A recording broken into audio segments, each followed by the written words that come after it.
What's up, everybody? Welcome to episode 8 of Head Kick Radio. I have another special guest in studio with me here today, and you guys are not going to want to miss this episode.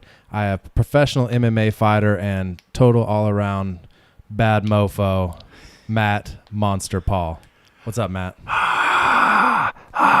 We have a large crowd out here today. All right, now I'm done making noises. That was wild. That was like a hockey crowd, right? Yeah, that was pretty good. I hope that turns out as well as I think it did. I mean, I don't know. I can only watch squigglies on a screen, but it looked pretty legit. My squigglies look legit. What's up, Matt? Not much. I just got treated to a wonderful dinner. Now I'm here. Yeah, that's the thing around here. If you ask Jake from last week, you just come over, you get fed, and then we podcast. I think that's life. That should be life. If it's not for everybody else, it should be. Yeah. But steak and salad. We can't do that Midwest diet of steak and potatoes. Carbs, man. I got enough carbs here in the unmarked can. On this unsponsored can of beverage, adult beverage here. Yeah.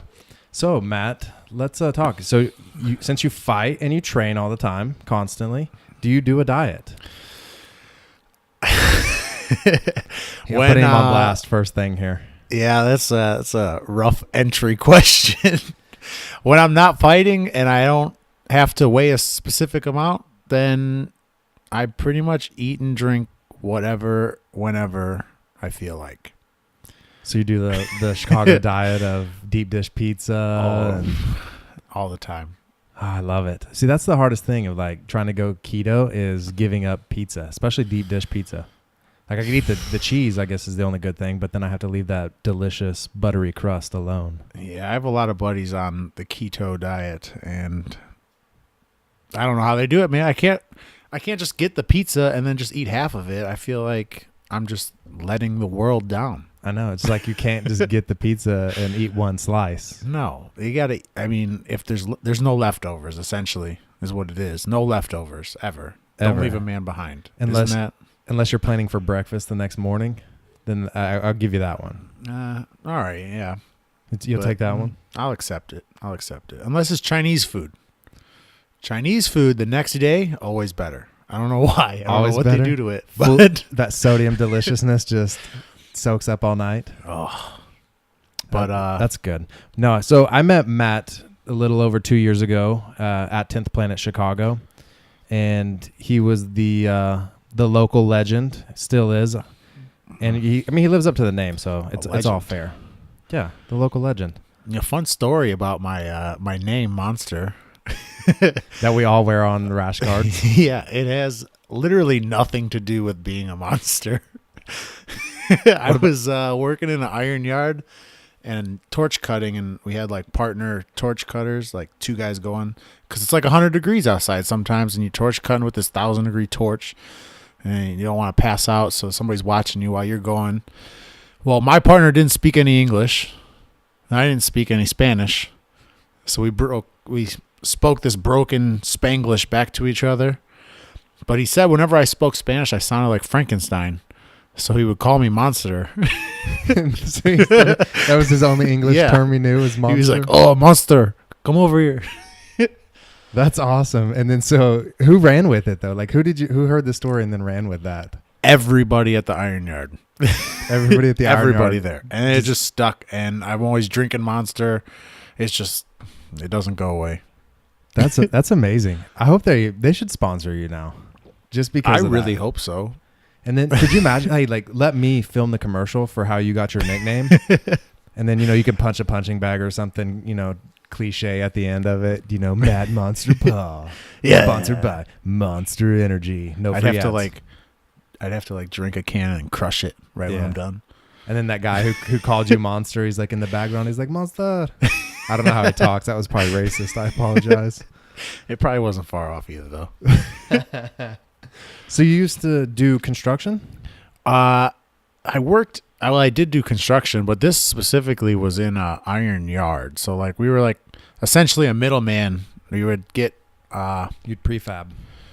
Not even. Literally, we'd buy iron ore, usually pig iron or HBI, It'd be shipped in on barges. We'd unload the barge, and then load trucking companies who would buy it and take it to their specific steel factory to melt it down into the iron that they need. That's cool. I had to ask that question because I did 6 years of construction myself back in Oklahoma before moving here. So, oh yeah, yeah. So I had to ask that. I was like, "Oh, you used to do construction too?" I did general contracting for a while. How'd you like it? It got my grips real good. I could carry like 4 sheets of drywall.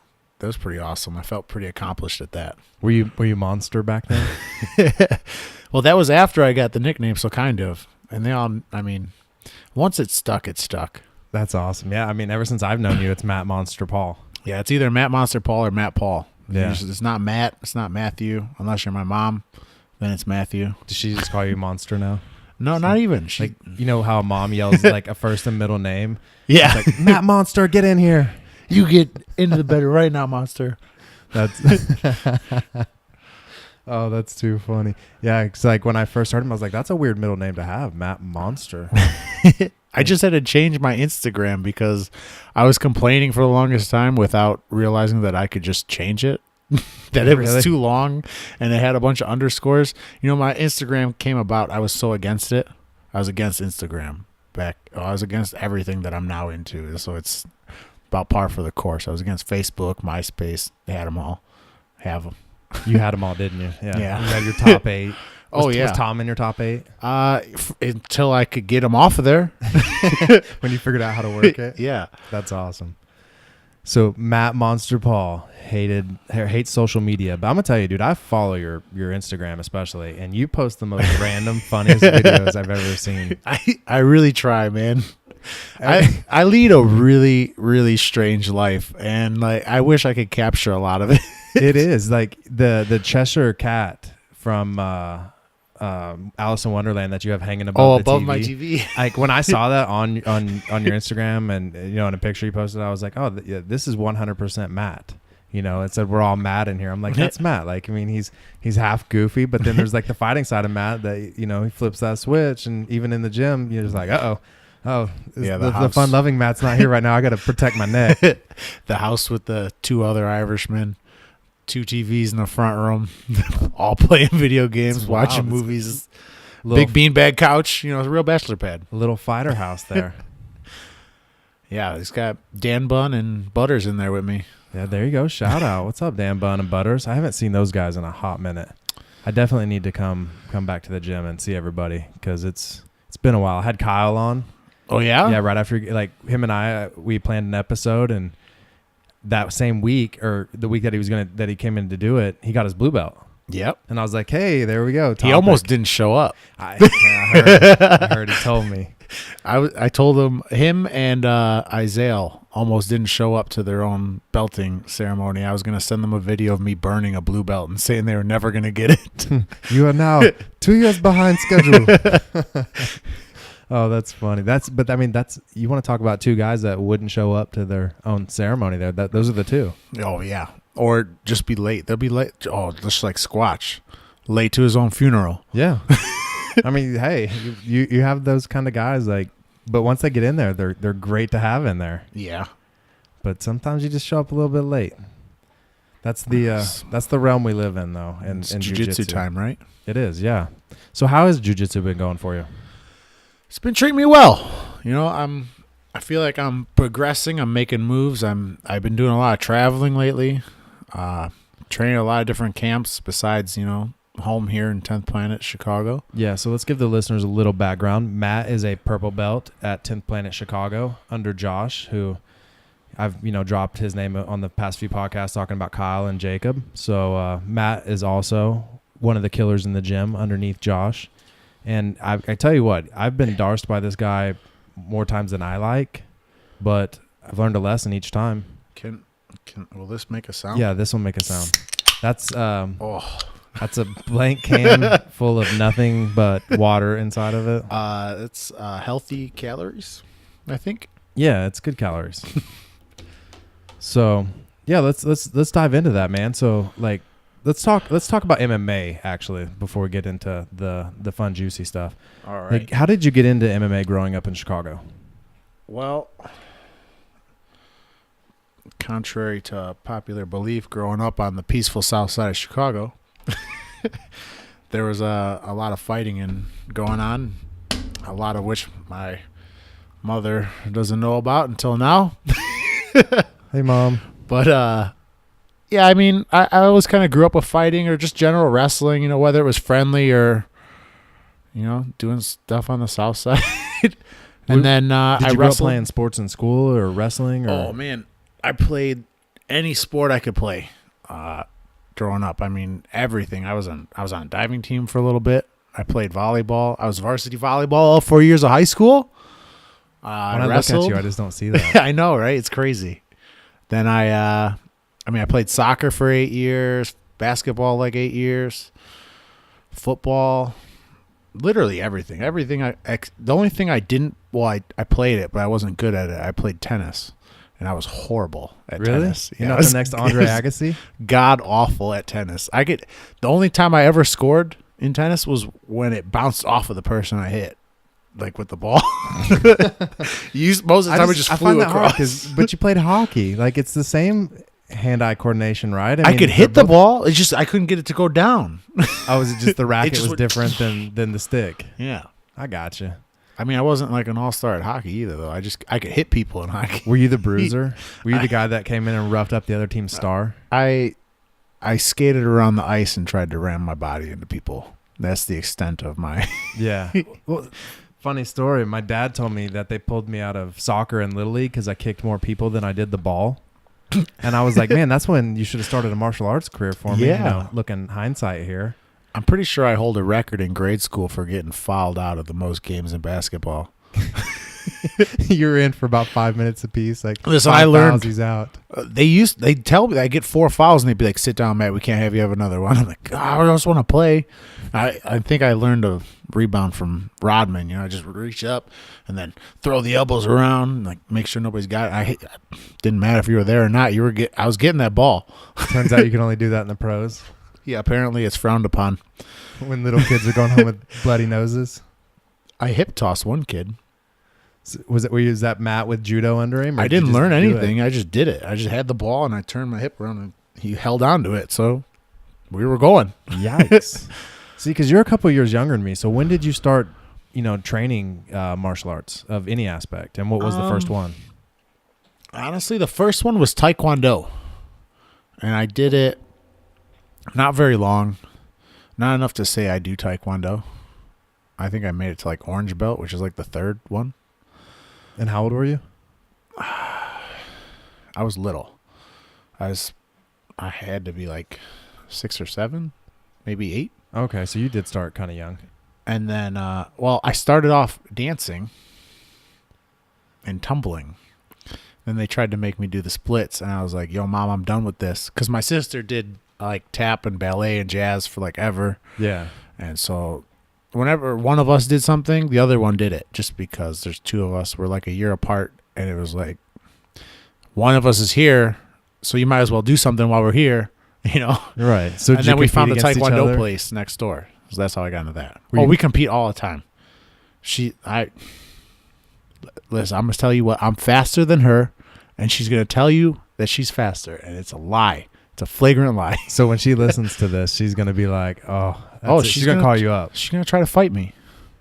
Well, I mean, like maybe is she belted in Taekwondo? She probably stuck with it. Whereas she didn't do it. See, that's how I got into Taekwondo, is when I was in dancing, we did tumbling, and then they're like trying to make us do the splits, and I was like, nah, I can't do this. I'm done with that. And we found the Taekwondo place next door. So I was like, okay, well, while she's here, can I go do this? I want to kick shit. And they were like, all right. It was awesome, though. They agreed to that one. So then you just told her you'd beat her up later? Yep. Okay, that's fair. That's fair. But I hope she calls you after hearing this. And she she's will. like, that's it. Game over. So I'll race her tomorrow. So you started doing Taekwondo, and then what happened? Did you take a break? Or I did a tournament, and they said I had to do a couple tournaments of just doing form. And for those of you who don't know what form is for Taekwondo and karate, it's literally like the dance of like block, kick, and like doing all the actions by yourself. So I didn't really want to do it, but I wanted to spar. I wanted to hit those competitions. So they said I had to win a couple of the form competitions to do the sparring competition. I was like, all right. So I won a bunch of them. And then they're like, okay, well, this one you could do the sparring. And I hit this kid with a side kick, and he dropped like a bag of potatoes. He just went down. Yeah. And they said I was disqualified for hitting him too hard. And I didn't know there was a too hard, first of all.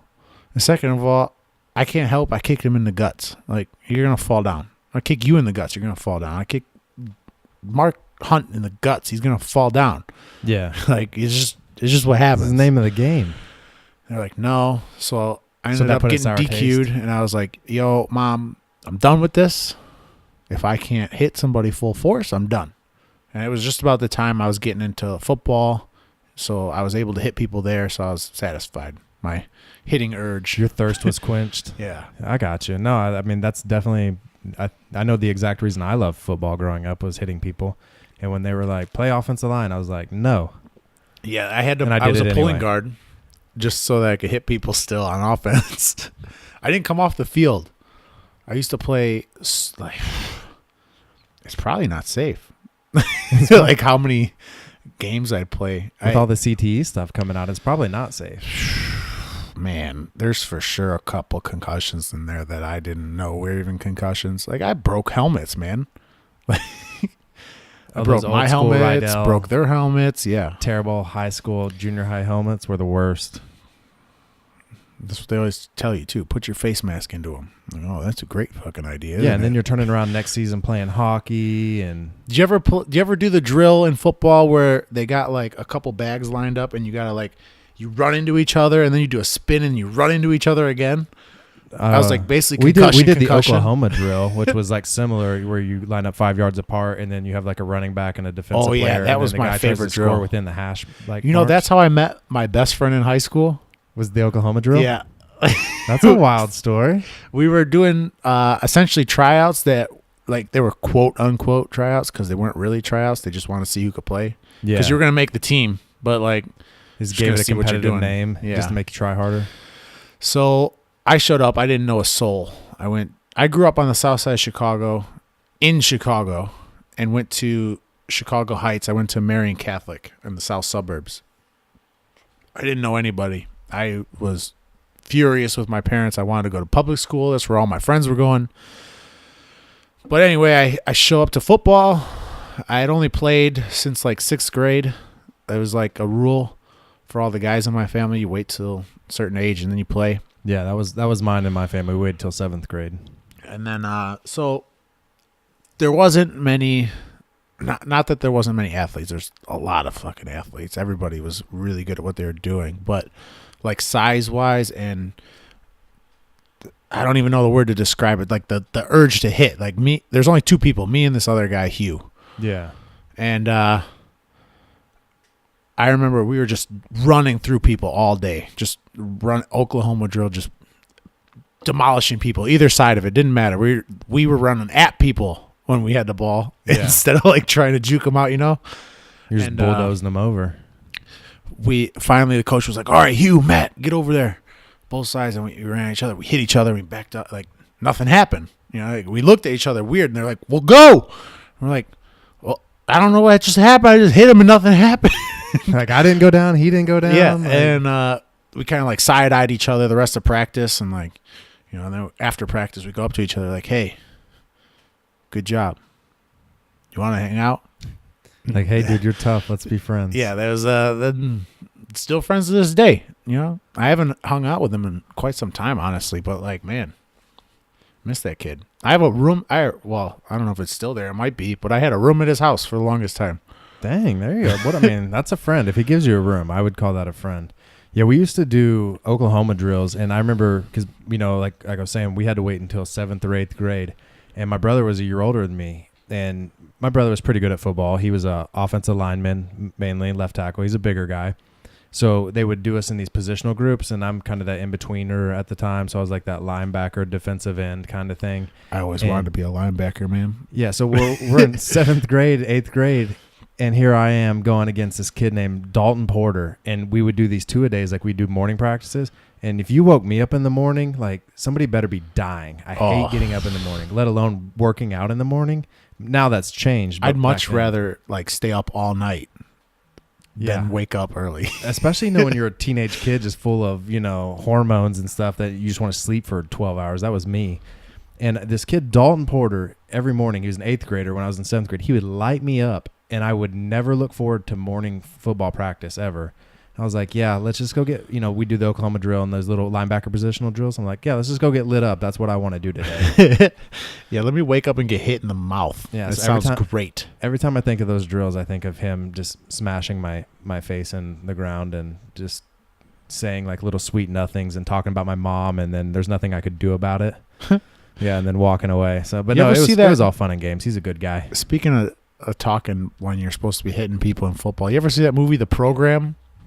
I don't know if I have seen The Program. Oh man, you need to watch it. There's this guy Mac. He's like one of the main characters. He's a linebacker, and he psychs himself up before every play, and like he says some wild shit, man. He's like, kind of like the Water Boy when he would say something like to get all motivated. He says a lot, but there's one scene where he's like yelling at this quarterback. He's like, "You raped my sister. I remember you. I'm going to come kill you." I was like, holy shit, what the hell is going on? What movie am I watching? Wow. Woo. I was going to have to throw the explicit tag on now, but now we're talking about raping sisters and through stories. I'm definitely having to throw the explicit tag on this one. You got just this episode. Yeah. No, I don't know. I had to do it for Kyle's too. Did you? Yeah. He gets carried away and drops a few F-bombs here and there. Yeah. I didn't have to for Jake. Jake was pretty clean. Jake's a clean guy. He is. He's so talented. Talk about a multifaceted individual. I know. I look up to him because I do a lot of different things like that. And I'm like, dude, you've been doing it for 12, 15 years or plus or whatever it is now. And yeah, that's pretty impressive. Like training at 10th Planet, there was a group of oddly impressive people in certain fields. And then you put them all together. And then, we give each other bro signs. And we all just like evolve in some weird way. It's really funny to look at us all too. I get it all the time. People tell me like, "Oh, you're smart, dude." No, I just look dumb. So you think I'm smart. Your eyes are lying to you. It is like when you see those team photos and then you take off the rash guards off everybody where we're all not like in uniform, air quotes. Yeah. Like we are all different people in that gym. And it's cool to see how that kind of person though can get along and just talk random things. But I want to take it back to a day in the gym where we were talking striking, and this is which we're going to get into is before your first Bellator fight. And I was sitting here saying how badly could a leg kick hurt? And I was talking to Josh about it, and Josh was like, "Oh, well, Matt's here. Why don't you just ask him?"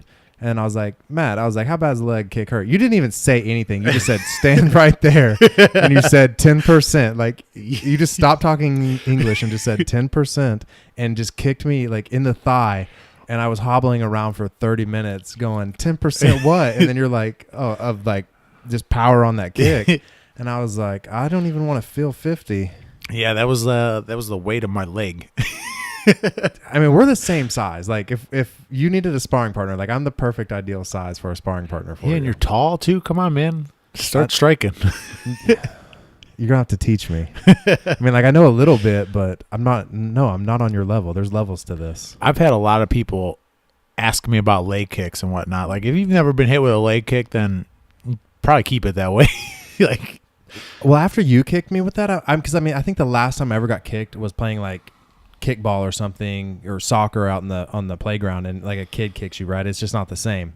But when you get kicked by somebody who's trained to kick somebody, that got me thinking if I got in a street fight with somebody and I just took a leg kick, oh my god, that's my favorite thing to do. I don't know what I would do. I would have a brain malfunction. You wouldn't even have to hit me in the head. You just kick me in the leg, and I would be like, oh, this guy can fight. That hurt really bad. What's next? That's my favorite thing to do in a street fight is kick somebody in the legs. Now, knock on wood, I haven't been in a street fight in it's got at least 2 years. At least 2 years? Yeah. Hopefully it's over for whatever contractual reasons. For sure. I for sure hope I never have to punch a soul again unless I'm getting paid. But working security in random clubs and whatnot. I got sucker punched by this guy, and this was literally a week before I was getting knee surgery. So, And you were bouncing? yeah. Well, I was standing by the door, and I shouldn't have been doing anything. But I was like, oh, I'm gonna get paid to stand here. But this guy sucker punched me, and I'm furious. So the first thing I did, throw an inside leg kick in this fight. I kicked that man so hard his shoes came off. Both of them? Both of them. It should have been one, but both of them came off. I don't know what he had going on there, but that gets me every time, man. Wait, you kicked somebody so hard. He flipped and landed on his head, man. Both his shoes fell off. Yeah. John was there. John Mejia, he was there. Sasquatch? Yep, the Squatch was there. So Crikey, Squatch hunting. I gotta bring the Squatch hunter back, man. You do? I like the shirt that was going around, the Squatch shirt. The 10th Planet Squatch? Yeah, that was an impressive shirt. I don't know why I never pulled the trigger and got that one, but We'll have to do a rerun. we need to. Was Jake doing that through Fight Chicks? Yeah. Shout out Jake and Fight Chicks again because they have some awesome stuff. They really do.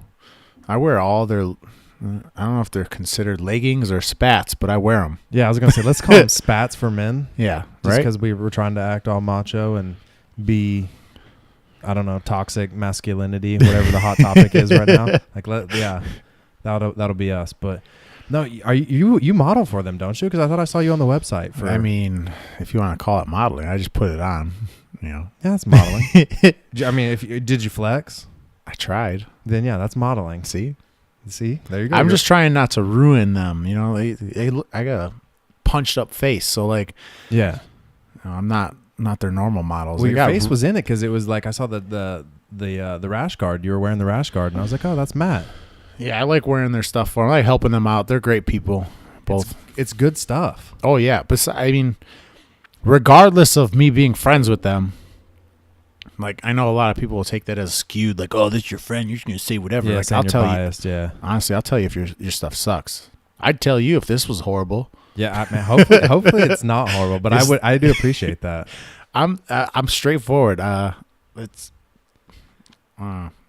had a saying. Have you listened yet?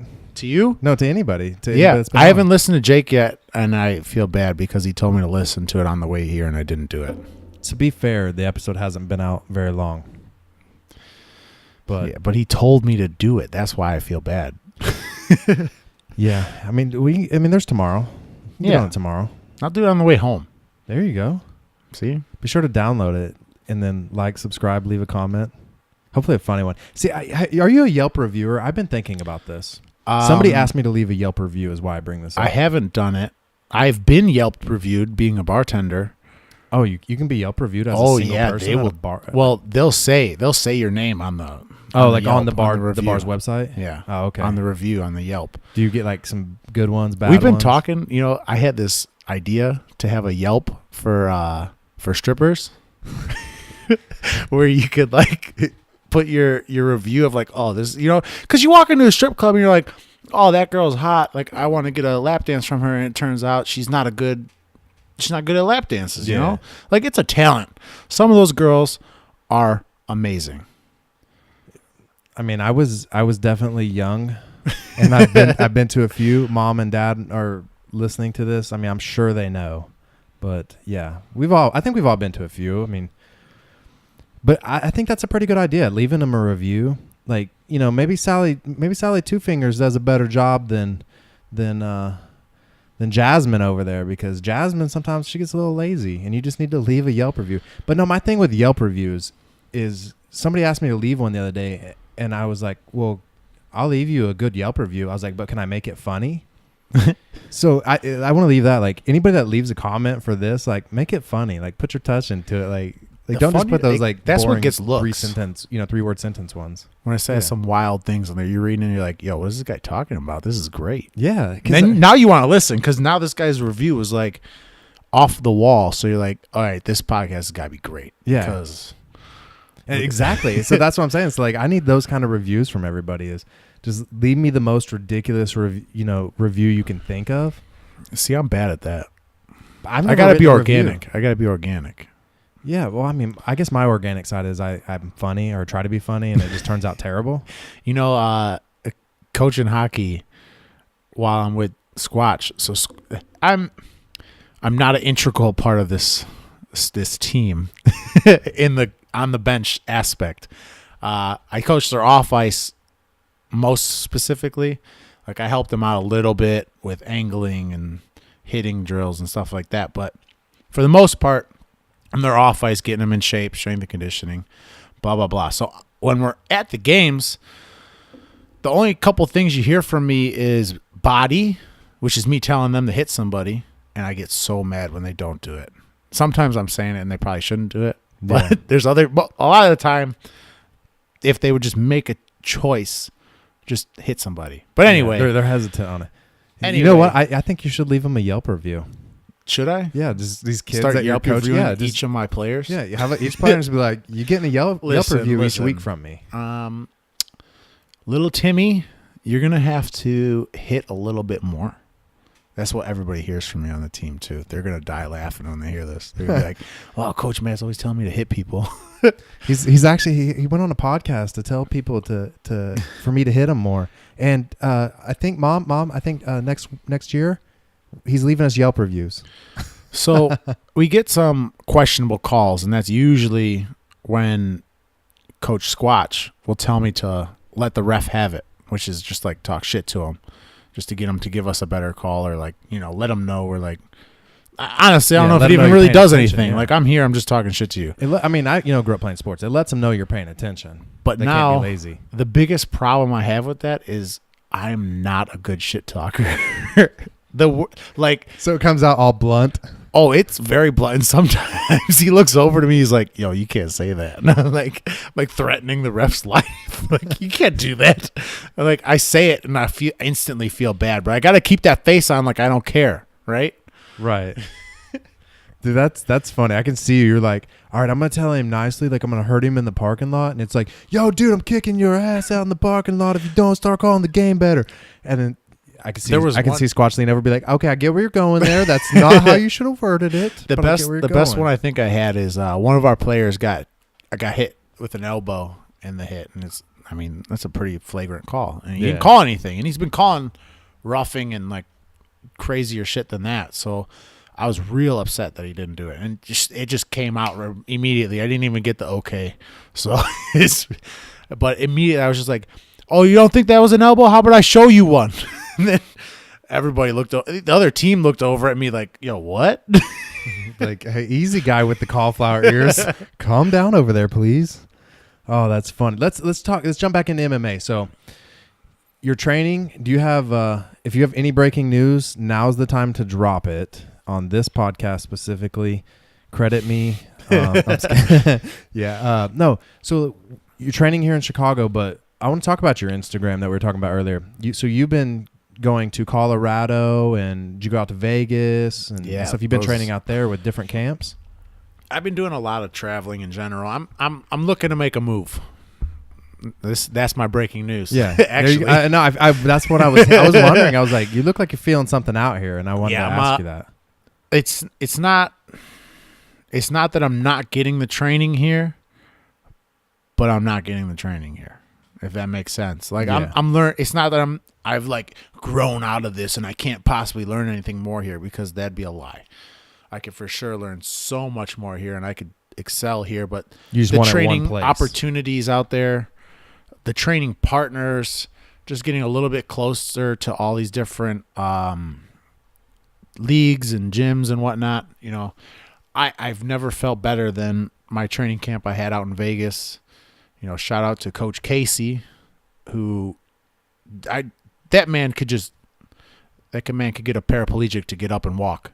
And he's the one out at Tempe in Vegas, right? Yeah. Okay. Yeah, and also out in California, he was running the Costa Mesa, Buena Park. Oh, wow. He's got a bunch of them. Awesome. So, but he's mainly out of Vegas. So, like, did you just train? He's in Vegas now. Do you train with any like strength and conditioning coaches or anything down there as well, or are you just doing jiu-jitsu, striking? What are you doing? I was out there, and I went to the 10th Planet Vegas, and then met people through that, and Coach Casey got me into the UFC Performance Institute, and I met Julian Marquez and a bunch of other people. Yaz. So honestly, I wish I could mention everybody. Andy Varela, man, they really helped me out. Everybody out there was nice people and really interested in training. I was at Syndicate. I was at the Performance Institute. I was at 10th Planet Vegas. Really just immersed everything. That whole camp was awesome. I got down to like 190 pounds, and I was a week out, still eating and drinking water, which for me is unheard of. Like, it's a battle to get to 94, let alone 90. I remember you dropping down to 205 and up here and stuff, and it seemed like it was a little tougher for you. Yeah, dude, scale. I hate scales. If I could get a scale sponsor just to get me like $1,000 scale that's always right, that's what I need. Because it's got to be synced up with the one you're actually going to get on, though. That's the tough part. I missed weight for my first Bellator fight. And that was the one I was at here at the Allstate Arena in Chicago. I missed weight, and I was 4 pounds under on one scale. I was on another scale. I was 7 pounds over on another scale. And 3 pounds over on another scale. And I was like, well, what the fuck do I do? I'm not coming in 20 pounds under. Yeah, and you came in just 1.5 pounds over right the limit. Yeah. And I cut the extra. I officially blew weight, but I ended up weighing on. When you had your 2-hour window? Yeah. Yeah. See that I don't know. That's wild to me that like, it was the wild scales for me are so that different. I blew weight, man. I hate blowing weight. I hate that. Is that the worst part of training and everything? Is, honestly, is cutting weight while still trying to train? It's not even that. I get so much nerves and anxiety from just making weight. It's harder than the fight? Oh, for sure. Like, that's what I'm nervous about. You could tell me I'm fighting Alistar Overeem tomorrow, and I'd be like, what's the weight? Yeah, you're like, you're like, hopefully it's super heavyweight and I can have like 365-pound weight. Because I want to cut weight, and like that's what being a professional is. You show up, you do your job, you came in at what you're supposed to come in at. I get mad at people when they blow weight for me. Yeah, and then I do it, and I was like, man, I was in my own head that whole fucking fight. I was like, I'm a piece of shit. I lost the fight. I even apologized to him after. I was like, yo, man, I'm sorry. Yeah, so I want to talk about that fight because I was there, and you were, I mean, even though it was over in the first, but you started that first couple of minutes of that fight, you were whooping up on him. I was like, I thought you were gonna finish him for a second. Like, talk about that. Like, did you blow like your strength? Like, did you honestly did the adrenaline dump? It changed the way I train that whole fight. So that was my first big show to be on, and I did feel like I got caught up in the lights. People say don't get lost in the lights, and I was like, oh, I don't know what the fuck you're talking about. I don't care. Like, I'll be fine. I fought in front of a lot of people before. It's different, man. Just the atmosphere. It really is different. I mean, they treat you a lot different. Not that they treated me bad, but like, I'm a nobody to them. They got world-class people out there. So they had me go. We were backstage. They're like, okay, your corner's not going to walk out, because I was on the undercard, and they're like, your corner's not going to come out with you. They're going to meet you at the cage. And I was like, okay, that's the first time ever, but whatever. Like, I don't care. And they're like, just wait here. When you hear your music, go. Okay, so I was standing there, and all of a sudden the guy's like, go. I'm like, I don't even hear anything. The whole walk out, I didn't hear my music. Everybody tells me it was playing, but I couldn't hear nothing. Yeah. I'm sure it was. I mean, maybe I was just adrenaline or what. I don't know. So, like, hang on. Let's talk about that right there. Like, what kind of emotions were going through your head? Like, you're talking about fight? You can't hear. Yeah, you can't hear your walkout music. Like, you're ready to go. Like, was it more focus or was it just that nerves? Messed me up, man. Normally, I hear my music and that's like sets me off. That's what gets me going. So, not hearing it like I was off on the wrong foot from the get-go, and I'm not taking anything away from James, who I fought, Yeah. But that set me off. It got me all weirded out. I talked to a couple other people about it, different fighters and people who don't fight, all the different people get their perspective on it. They're like, you can't have something affect you like that you have no control over. I'm not press and play on the music. I'm not making sure that's happening. So like I've talked to a few people about it, and they've all said the same thing. They're like, oh yeah, I've had mine mess up and it messed me up. You know, you got to find something else. Yeah. Just, oh, So man, I can't even describe the feeling of it, man. It was just like, Was you ever have a morning ritual? You know, like a lot of people get up, you know, brush your teeth, have your coffee. It'd be like you woke up, brush your teeth, and then your coffee pot doesn't work, but you got to leave. Yeah, and then you're, You know, it's you're unreal. You expecting go to work and produce you're the all same pissed way. off, and you don't do the same thing. It's a lot of the same. Yeah.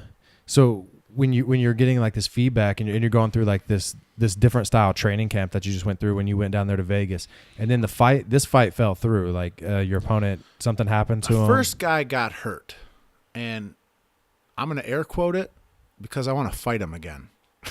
I mean, hopefully he wants to fight you. I mean, it seemed like he did. You know, he said, okay. We fought before. We fought in the amateurs. But he's ranked higher than me, and it makes me mad. Yeah, you wanna settle the score here. Well, I beat him already. I don't understand. Like the math isn't there. I'll beat this guy, and he's ranked higher than me. I don't. Whatever. You know. Yeah. Was it? Doesn't I mean, really was it professional or was it amateur? It was amateur. Okay. But this was our professional fight. I was looking forward to it. He's a gamer. You know, I want to fight him, not because he's an easy fight, but I know he's going to be working. Yeah. You know, he's a wrestler. He's coming from the same thing that I kind of did. But So, well, let's talk about that. So you did that. The fight falls through, and how are you training now? Are you staying ready? Are you waiting on like some short notice stuff? Or are you trying to plan something out where you can have an 8-week camp or 10-week camp, whatever you do? So this is we talked about diet before. Yeah. And I usually do a yo-yo diet where, you know, I eat clean, lose my weight, do my job, and then I bounce back up to 235 of eating whatever I want, doing whatever I want, getting drunk. This is going to be my last time of, for lack of a better word, fucking off. You know? What do you mean last time? Like, what's the end date for it? Well, I'm just not going to like blow up like I do. You know, I went pretty hard after this fight of drinking and going out and having fun. You know, I don't not recommend it. I mean, still have fun. I'm still going to have fun, but like, Yeah. I don't need to go out and drink every night. I don't need to go out and get plastered. You know, I could go out and have a beer and be fine. That's not what I'm talking about. But I'm going to be a little bit more controlled. I'm going to control my weight better. You know, plus I'm in the air between Vegas and Denver. You know, I love both places. I'm going to go out to Denver again for like. So who were you training with in Denver? I was at Easton's in high altitude MMA. They were Lauren Landau? Yeah, that was. He's got a book out. That's pretty cool. Does he? Yeah. If I remember correctly, it is Lauren Landau. I'll have to check it out. Somebody was showing it to me. It was somebody at the other gym I went to here in Chicago. And I was like, oh, cool. And then they're like, oh, you know, because like everybody knows who Brendan Schaub is, and we were talking about him, and then they were talking about him growing up, you know, and training under Lauren Landau and getting ready for the Ultimate Fighter and this and that. And then they were like, yeah, he's got a book out. And then I was like, oh, okay, cool. You know, just that gym bro science. I'm like, yeah.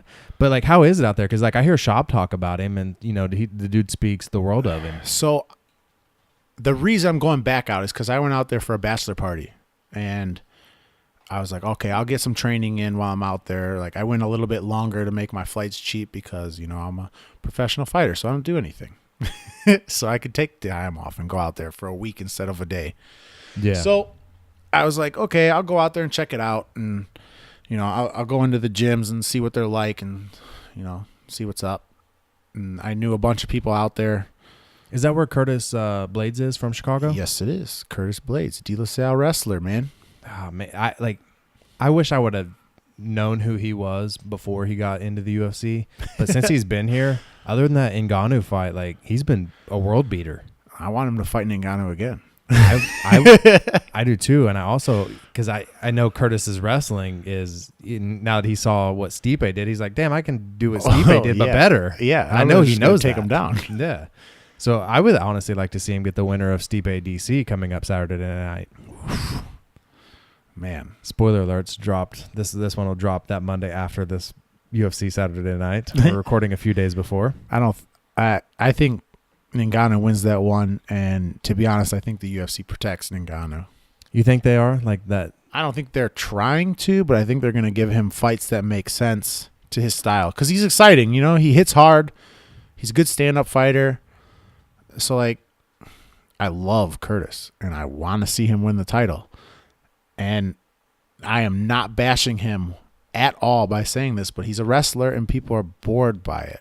And it pisses me off so much. It upsets me because like I'm that person. Like I love wrestlers. I loved watching people, just grind and steal, your soul. That's kind of the stuff that you and all the other high level guys do in the gym to us younger guys. It's not even like, it's not that it's a lack of skill. A lot of people will say that. It's like, I am beating you so bad that you don't want to be here anymore. Yeah, like how I know that feeling. I've been in the gym with you. How unreal is that? That's like, that feeling, man.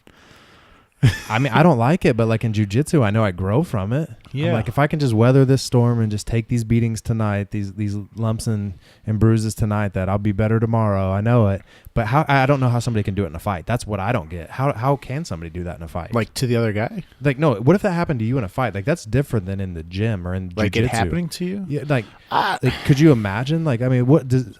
I don't know. That's if I could ever be a fighter for those reasons. Like that's where I think that's what I'm scared. I think that's what separates a lot of people, man. To be real honest with you, because I mean I can't imagine it happen. That doesn't mean I'm not going to tap out from something because that'd be a flagrant lie. I've already done it.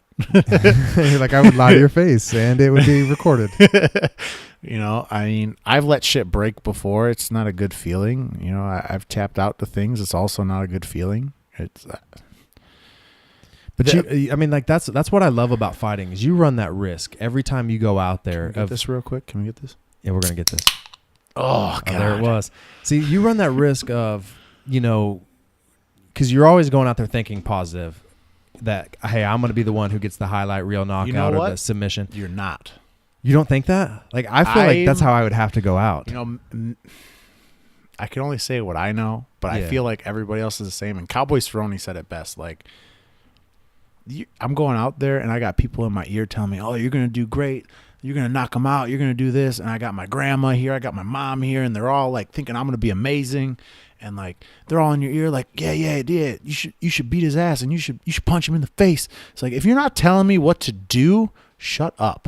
Stop. Cause I'm freaking out. I got a voice in the back of my head telling me I'm a little bitch and that this guy's over here training forever to beat me. And like, I'm not thinking negatively either. I'm also thinking like, oh, well, I went through this and that's not for nothing. But it's like, it's not all sunshine and rainbows either. It's not it's got to be tough, man.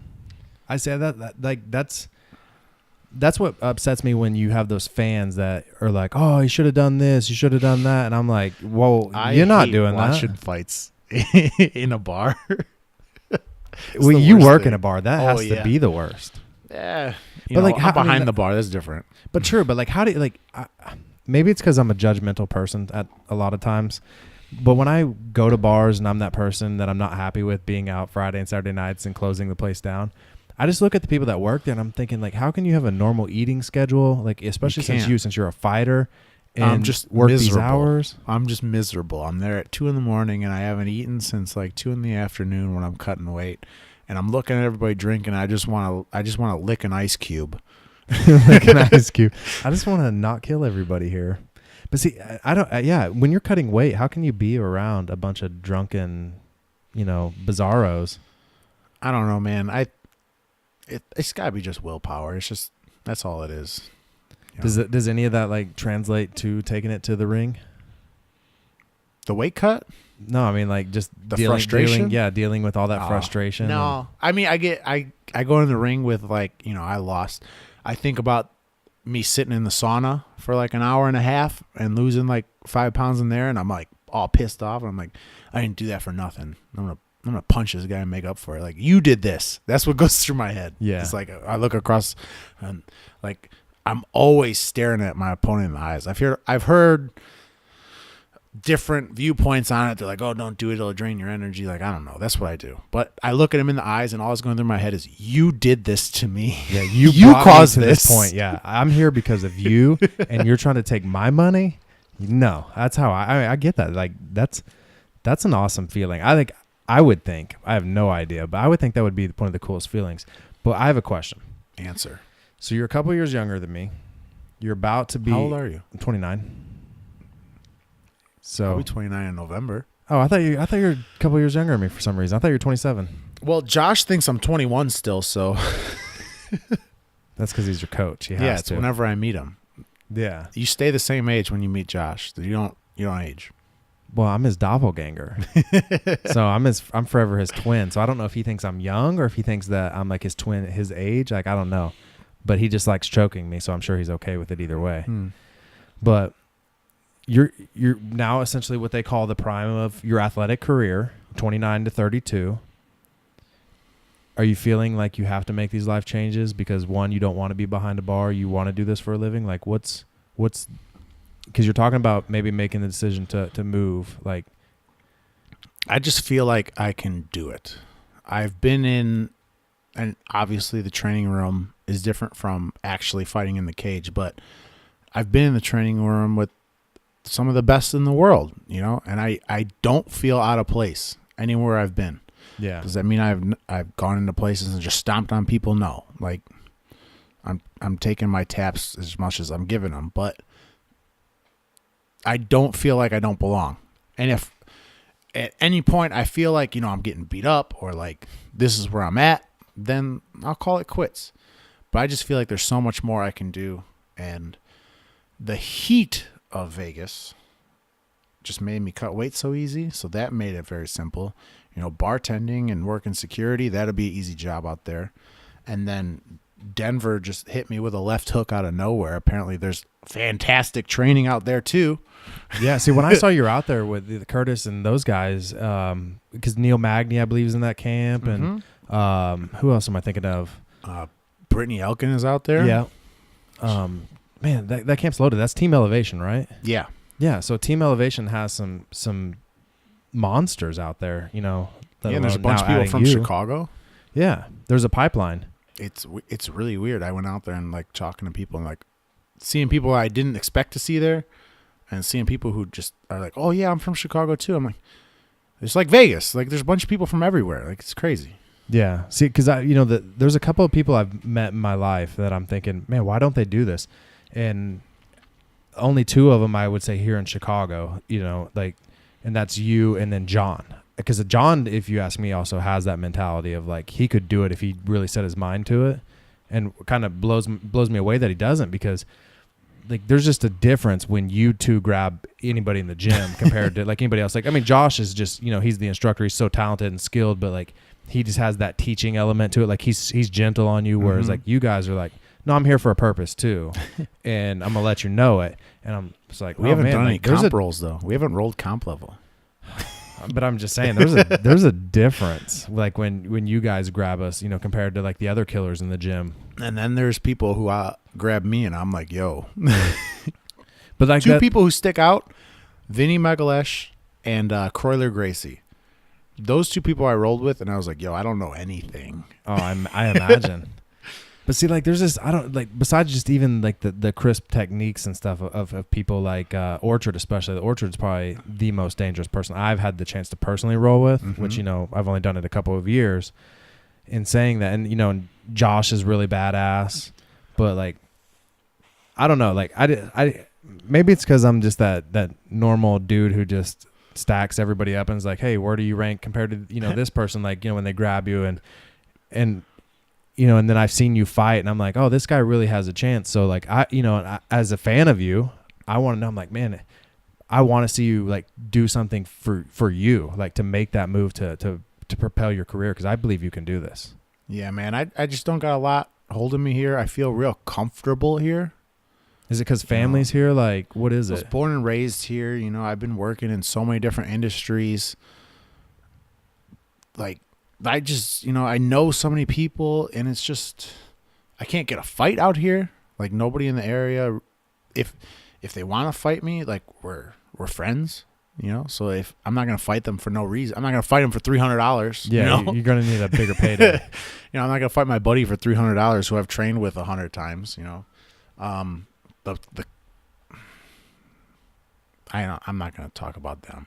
Yeah, but I mean, but that's what I want to talk about. Like, so is making the move, like, is that going to be a decision that you make shortly? I need to become the small fish in a big pond.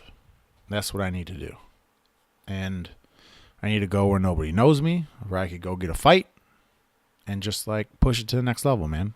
Because you can do it. Out of all the people that can do it, you can definitely do it. And I would like to see you do it, so that way I could be like, oh, I know that guy, cheering in the crowd for you. Then I'll come back and put a UFC belt on this table, and we'll have another podcast. See, that's what I'm talking about. That's what I'm talking about. I'll fire my co-host and be like, hey, sorry, Justin, I got Matt in here now. He's what's up? UFC champion. But no, that's awesome. Like the training between Denver and Vegas, like I grew up in Oklahoma, so I love that heat. When you're talking about that Vegas heat, yeah. It's a little different than Oklahoma, but it's very similar. Whereas you growing up here in Chicago, these winters are long. We get the worst of everything. They're long and brutal. I always like when the UFC rolls through in January and they're like, and all the fighters on the behind the scenes stuff is like, oh, it's cold here. I'm like, yeah, try living here. Yeah, try standing outside working the door in -12. I own a winter coat now. I've been here almost 5 years. I own a winter coat. If it's snowing, like that doesn't mean it's cold here. I'll walk around in sandals with snow out, but it gets. Somebody else said it. They're like, "Why do we live in a place where the air hurts?" Yeah, why would I live here when the air hurts my face like that? No, that's a great question. I ask myself that every day. Like every time it's cold, I contemplate. I'm like, do I want to live here? Nah. But then I can't leave because it's so great here. It is an amazing city, though. I love Chicago. It's the best summers in the world. It like minus this past week. We get rid of the weather, and this place would be way bigger than it is. Everybody I've had come out here like, yo, this is one of the greatest cities I've ever been to. We got awesome public transport. It's pretty easy to get around. You can pretty much walk wherever you need to get to. You could even stay in like a 5-block radius and just see everything and not realize there's like so much more to go see. It's a beautiful city, man. Dude, it's fantastic. The architecture on the buildings, there's always neighborhood stuff going on, like little festivals in the summer. I find out new shit all the time, and I lived here all my life. That's wild because I find out new things daily here because I've only been here almost 5 years, so I get it. But I also know that the fight scene's not as big as it should be here, which blows my mind. There is a reason for it, and I don't want to say anything about it so that I can fight here still. But yeah, there's some forces at hand that make it hard to get fights here. Not for me specifically, like in general. For everybody. Because I notice a lot of the big names that come out of here, they end up having to go somewhere else. Without saying too much, and I'm sure everybody will get it from this, but it's a lot like New York. Oh, it's like, is it union stuff? It's not union stuff, but there's forces at hand that make it a little bit more expensive for everybody. But see, that bums me out. Like, don't make it expensive for these people. Like, let these people try to make a living doing this because I'm a super nerd fan and I want to see it as much as I can. And you went to the PFL here lately, the Pro Fight League. Yeah, let me tell you. Do you like that format? That blew me away. I didn't know like what it was fully. Like I'd seen they're like talking about like, oh, a new format, and I'm like, oh, what are they gonna do? Like this I don't know. They can't do anything else. Like everybody's already done everything. And I saw, dude, that format is great. It makes so much sense. It like you know where you stand, and I love that. Like everybody should know where they stand, especially in fighting, which is very political, I would say. Like anything else, but like you know where you stand in the fight league because like if you get a first round finish, you get 6 points. If you get a second round finish, 5 points. And then I like how it resets. Like it doesn't matter what happened last season. Yeah, it goes by year, right? Yeah. Is it seasons or years? Because I think the year is the season. I mean it's probably both. I just know it's a season, and they have like the playoffs and then the championships. Yeah, it's like tournaments, but it's points based systems, like based on your win and how you win. So it gives you incentive. I never really early. understood like top 10 rankings. You can't have that. You can't say like GSP talked about that, like the stylistic matchups. Like he goes number 6 on the list. Could beat number one, but number 1 could beat 1. 2 through 4 or 5. Yeah, like.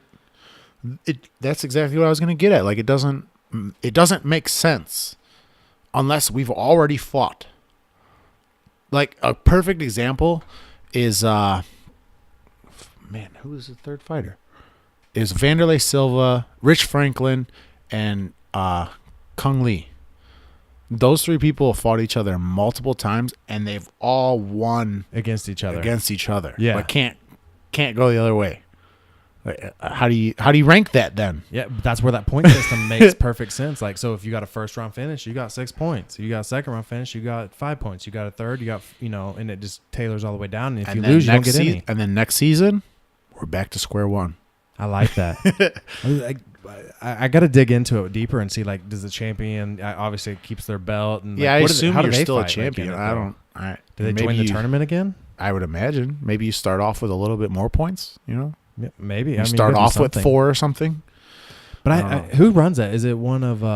Honestly, I don't know. I went there because I saw Brittany Elkins and Vinny Magalesh were fighting on the card, and I really like training with both of them. They're both great people. Vinny had a first round finish, didn't he? Dude, yeah, he did. I didn't see it. I heard about this, and I was so disappointed. And once I saw how it was structured, and then I saw that I missed the card. And, just coming off the UFC, I think I just was so oblivious because I was so excited to go to the UFC, or I would have went to PFL. Besides the fact that everything costs so much money. It's all expensive, that's for sure. Yeah, he did. Dude, was it submission? Yes. But he's bigger than he looks, first of all. And he looks big. Yikes. And fighting 205, like...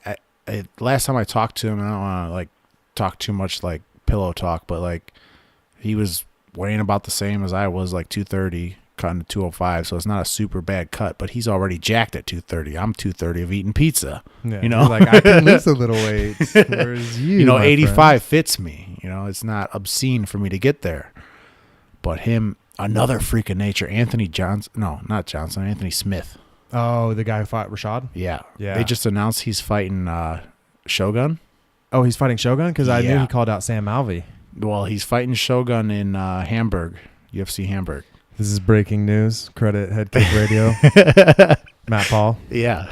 I saw that. That man, I saw him at the Performance Institute, and I'm like a little creeper fanboy, like across the locker room. Literally, like, he's as far as you are from me now, and I'm looking at him like, yo, that man is huge. Is he? The fact that he made 85 scares me. I saw him from one of the upper decks, so I couldn't really tell. Dude, you ever see Prometheus? Yes.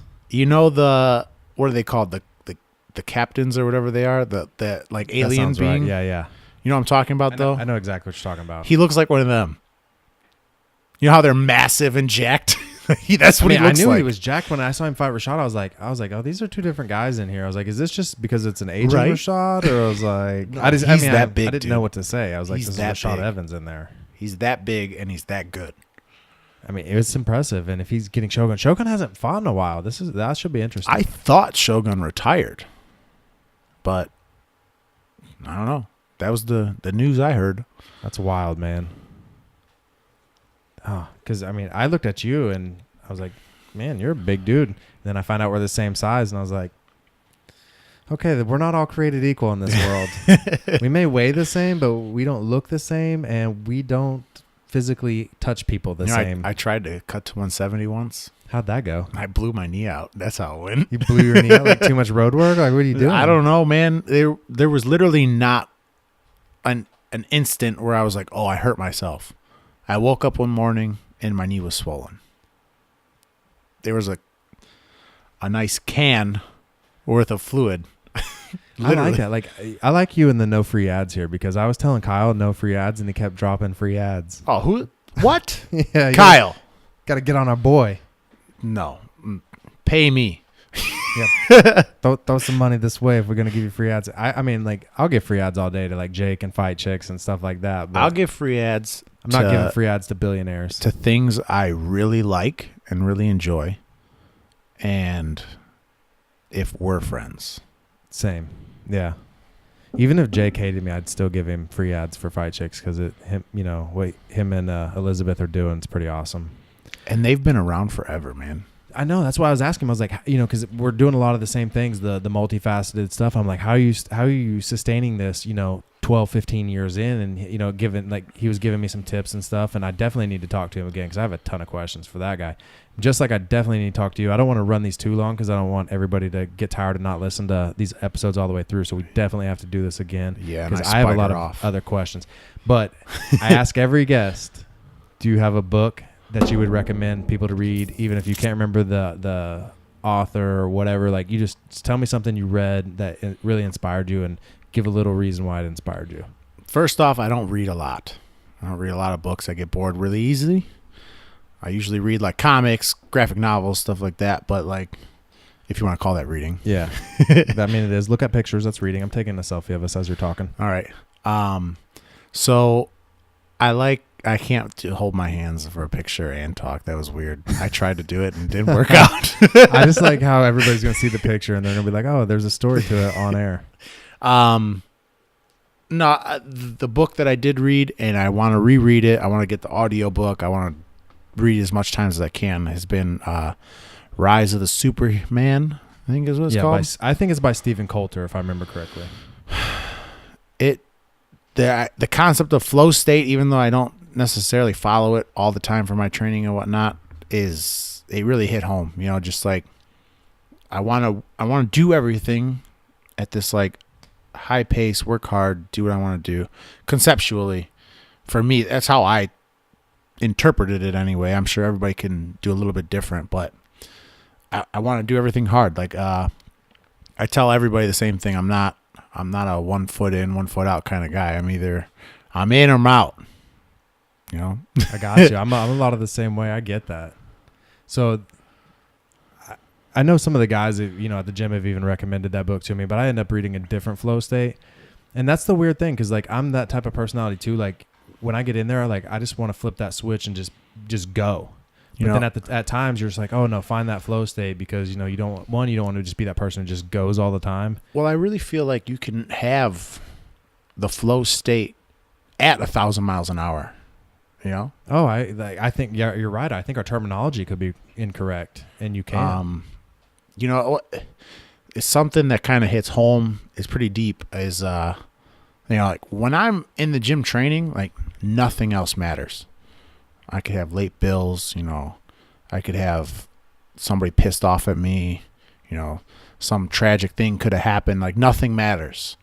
It's me and this guy I'm rolling with, or this girl I'm rolling with. It's just us doing whatever. And then the next one is me and them. And like we're all in the room, we're all hanging out, and like whatever happened in our day doesn't matter. We're all having a good time, training, sweating. I just got behind this group, Hope for the Day. It's a big suicide prevention group. I don't take money from them. They're not like a spot. They're not paying me to do this. It's hit home for me. I have a big anxiety problem. I feel so weird talking to people, especially new people. Yeah, and here you are on a podcast. Well, I'm not talking to I'm not talking to them here. Like I know you. That's true. Do you remember the first time meeting me? Yeah, you walked into the gym and I probably didn't say a word, right? No, you didn't. Yeah. And I was like, oh, that's because I was nervous. Because you were nervous. See, I think I was nervous. Regardless. Like, oh my God, that's not Paul. I've heard so many stories. But like, I'm like that all the time. Talking to people, it doesn't matter. Like I'm nervous. I'm anxiety filled almost all the time. Yeah. I go through the biggest ups and the biggest downs, I ride those waves, man. I get it. So like I found them and they have a saying, it's okay not to be okay. And that was huge. I grew up in the Southside Chicago, like you're a guy, nothing's wrong ever. It doesn't hurt. Don't show them anything. You're all good. And like, it's fine. It's fine if something's wrong. Talk to somebody. So yeah, dude. Like, so give them a shout out again, and then plug your social media, and hopefully you will come back on, because I'd love to have you on again where we can talk again and tell a few more jokes and tell some stories, because I like telling stories. But hopefully next time we talk, like you've done something big here, because dude, I'm rooting for you, man. I'll come back. I'll come back, even if we got to do it via like Skype or something. We'll do another one. Yeah, I've been talking to some people that I've been reaching out to, and they're like, hey, do you do phone interviews or Skype? And I'm sitting here like, Oh man, I know I can. I just haven't researched the technology because I'm like I'm learning it all, going to school, working. No excuses. I should figure it all out. But we're gonna do something. We're gonna whether we do a Skype interview or whatever. But plug your social media. Plug this organization again. And Hope for the Day is the organization. They have a website. I'm a horrible brand rep and don't know the name of it. I'm sure it's hopefortheday.com, but maybe it's not. Just Google it. Yeah, Google Hope for the Day. Or follow my social media where I plug all of my sponsors. You do, with some awesome videos, some awesome random videos too. Instagram is at monstermat185. Much simpler than previously it was. And then Facebook, I'm pretty easy to find. Matt Paul. If you can't find it, Matt Monster Paul, there's a fan page as well. And you want to be my friend on Facebook, I have a lot of friends. I'll delete some people who aren't real people. Just send me a message on the fan page or my Facebook. I'll add you. Dude, that's so awesome. You'll get rid of sex bots for more fans. Well, I went through a stage where sponsorships wanted me to have so many friends to get a sponsor. And I was like, okay, I'll add everybody. And now I'm still getting like, this person has confirmed your friend request. I'm like, who are you? Like, what's going on? Is this real life? Is Facebook taking over? Yeah, so I'll definitely get rid of some fake people, some fake news, add some real people. That's awesome. Everybody, let's reach out to Matt. Like, let's encourage him because I'm trying to encourage him because I know this guy can do it and he can make a run in UFC, Bellator, wherever it is, PFL, because I'm telling you, I love that league. Let's get him back on here. Matt, thank you, my friend, for coming on, and thank you for the fun little chat. So we got to do this again, and whether it's on the phone or whether you come back and I grill you another steak. Like, yeah, man, that steak was good. I don't want a steak next time. I want whatever you kill. I want some sort of animal. Okay, I'll bring you some deer. A real one. I'll bring you some deer. Like, hey, I could go out back and get you a squirrel, like here in Chicago. Right now? Yeah. Chicago squirrel? Yeah, and there's rabbits all Can up we and do down it? the street. Can we I'll eat it. Yeah. Like, we can do it. I'm in. Okay, next time we're going to eat some Chicago rabbit, and I say I mean Matt's doing it. I will cook it for him. Hey, as long as I don't get sick. Well, I can't promise that. These things eat garbage. Fair. All right, everybody. This is episode 8, I do believe. If I'm wrong, hammer me in the comment section, but it should be episode 8. Yelp review him. Hey, leave a Yelp review. That's the new thing. Hashtag Yelp review. That's what we learned from this podcast. And hashtag all you jiu-jitsu listeners out there, Yelp review your coach. Accurate. Yelp them. All right. This is Head Kick Radio episode 8 with Matt Monster Paul. We out.